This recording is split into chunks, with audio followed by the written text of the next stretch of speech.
दिल्ली से लेकर जयपुर। देखिए, ये बजट सत्र है राजस्थान की विधानसभा का और कल सरकार बजट प्रस्तुत करेगी। उससे पहले तैयारी के लिए जूली साहब ने, नेता प्रतिपक्ष हमारे हैं, उनकी अध्यक्षता में आज ये बैठक बुलाई। हम सब शामिल हुए हैं। किस प्रकार से इस बजट सत्र में विपक्ष की भूमिका, जनता के मुद्दों को लेकर के हमारी रहेगी, इसकी रणनीति की हम लोग चर्चा करेंगे।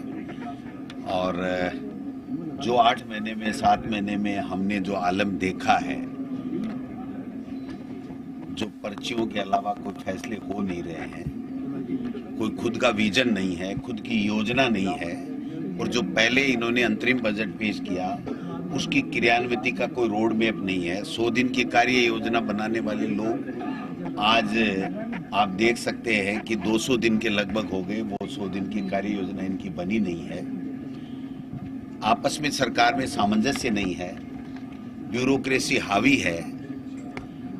एमएलए मंत्रियों को पूछो कि हमारी चलती नहीं है, मंत्रियों के ऐसे उनके मुताबिक लगे नहीं हैं। जो मंत्रियों के ऐसे लगे हैं वो मंत्रियों की जासूसी कर रहे हैं और दिल्ली या ब्यूरोक्रेसी के सुप्रीमो को रिपोर्ट कर रहे हैं कि ये फाइल आई है, ये इधर जा रही है, ये उधर जा रही है, मंत्री इस पे ये देख रहा है, ये पूछ रहा है, ये कर रहा है। तो ये तो प्रजातंत्र का घोर अपमान है, प्रजातंत्र की हत्या है। मंत्री स्वतंत्र होना चाहिए अपने विभाग का काम करने के लिए, लेकिन मंत्री तो इस्तीफा लिए घूम रहे हैं। अब आप देखो कितनी हास्यास्पद भी है और शर्मनाक बात भी है और अपमानजनक भी है कि एक कैबिनेट का मंत्री 1 महीने पहले इस्तीफा देता है और उस इस्तीफे का ऐलान 20-25 दिन बाद में करता है, और 10 दिन के लगभग हो जाने के बाद में, अनाउंसमेंट के 10 दिन के बाद में भी आज की तारीख तक वो मंत्री है या नहीं है, उसका इस्तीफा स्वीकार हुआ या नहीं हुआ। तो इससे बड़ी और विडंबना क्या हो सकती है? आप बताइए कि कृषि संबंधी जितने भी इस बजट के अंदर प्रस्ताव शामिल किए गए हैं, क्या किरोड़ी लाल मीणा जी की नॉलेज में है? क्या उनसे अधिकारियों ने चर्चा की है? क्या उनका विजन लिया गया है?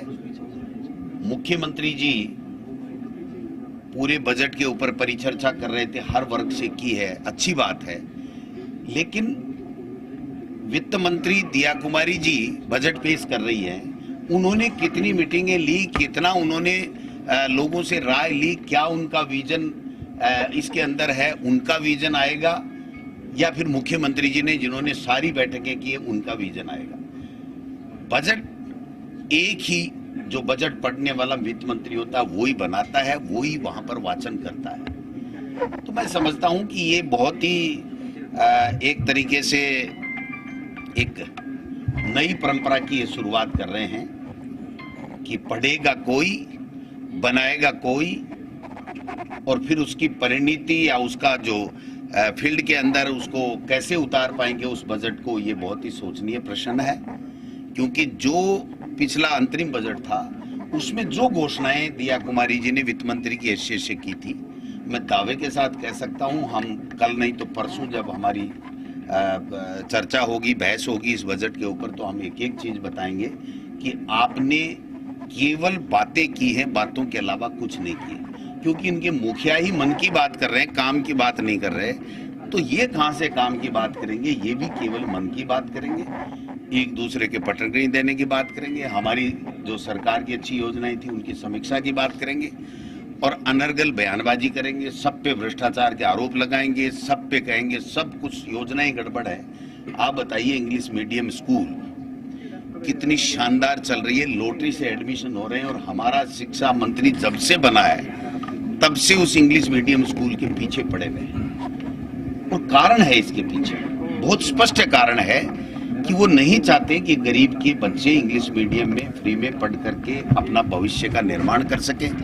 उनकी जो आरएसएस का एनजीओ है विद्या भारती, वो विद्या भारती की जितनी भी स्कूलें हैं वो पिछले 5-10 साल में बंद हो गई हैं, क्योंकि वहां पर पढ़ाई से ज्यादा आरएसएस की जो विचारधारा है उसको ज्यादा बच्चों में थोपने का काम किया जा रहा था। लोग समझ गए, और लोग कहते हैं कि हमें ग्लोबलाइजेशन के इस युग में इंग्लिश मीडियम में पढ़ाना है, तो उनको वापस कैसे बंद करें, इस दिशा के अंदर ये लोग बाग काम कर रहे हैं। और आपको शिक्षा के अलावा वो सारी बातें मंत्री जी से सुनने को मिलेंगी जो जरूरी नहीं है। जनता ये कह रही है कि भाई आप कैसे हमें अच्छी शिक्षा दोगे, कृषि मंत्री कैसे कृषि विभाग में किसानों को कैसे खुशहाली उनके जीवन में आए, किस प्रकार की योजनाएं और मदद दें, आप बताइए। अब बरसात का मौसम है, किसान का तो जीवन यापन इसी कृषि से ही हो रहा है, और वो कृषि के बारे में इस बजट में क्या चीजें आएंगी। हमारी सरकार थी तब हमने कृषि का अलग बजट पेश किया था, और आज दुर्भाग्य से अलग तो नहीं आ रहा, लेकिन कृषि का बजट कैसे बना, किसकी राय से बना, कृषि मंत्री को पता है कि नहीं, ये भी मतलब संदेह के दायरे में है। और मैं जहां तक समझता हूं कि उनसे कोई अधिकारियों ने कोई चर्चा नहीं की है।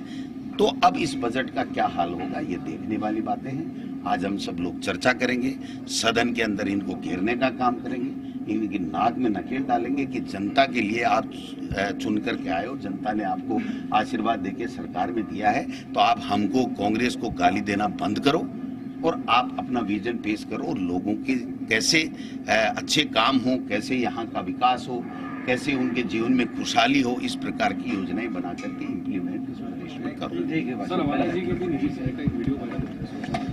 पता नहीं भाई साहब, वो तो जो पुलिस को करना है वो काम करेगी।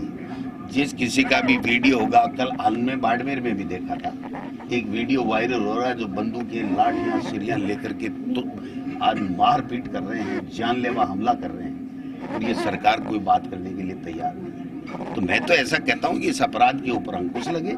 कोई भी व्यक्ति अगर कोई प्रथम सूचना रिपोर्ट देता है तो उसके ऊपर कार्रवाई हो, उसकी जांच हो, तहकीकात में हो, अगर वो अपराधी है तो जेल के सलाखों के पीछे हो, कानून सम्मत उसके खिलाफ कार्रवाई होनी चाहिए। लेकिन इनके अंदर इतना नहीं है। ये तो केवल और केवल, चाहे मुख्यमंत्री जी से बुलवा लो, चाहे किसी मंत्री से बुलवा लो, सारे के सारे दबी जबान में तो ये कहते हैं कि हमारी चलती नहीं है, अफसर हावी है, अफसरशाही हावी। आपने देखा होगा दूदू में उप मुख्यमंत्री बना रखा है उनको, प्रेमचंद बैरवा जी को, और वहां पर कह रहे हैं कि एसडीओ, बीडीओ, तहसीलदार, जनप्रतिनिधि, चुने हुए जनप्रतिनिधि सरपंचों की मानते नहीं, और 12-12, 13-13 ने एक साथ इस्तीफे दे दिए। शर्म से डूब के मर जाना चाहिए ऐसे व्यक्तियों को कि उप मुख्यमंत्री का पद देने के बावजूद भी अगर उसकी खुद की होम पंचायत समिति में अगर बीडीओ उनकी नहीं मानता तो वो किस बात के उप मुख्यमंत्री हैं, वो क्या जनता को राहत दे पाएंगे। मेरी समझ से अजमेर हाईवे पे जाम लगता है, उप मुख्यमंत्री कहते हैं मैं परिवहन मंत्री हूँ, लेकिन एनएचआई के अधिकारी मेरी नहीं सुन रहे, मैंने जाम से निजात दिला। एनएचआई नहीं, ट्रांसपोर्ट के भी नहीं सुन रहे।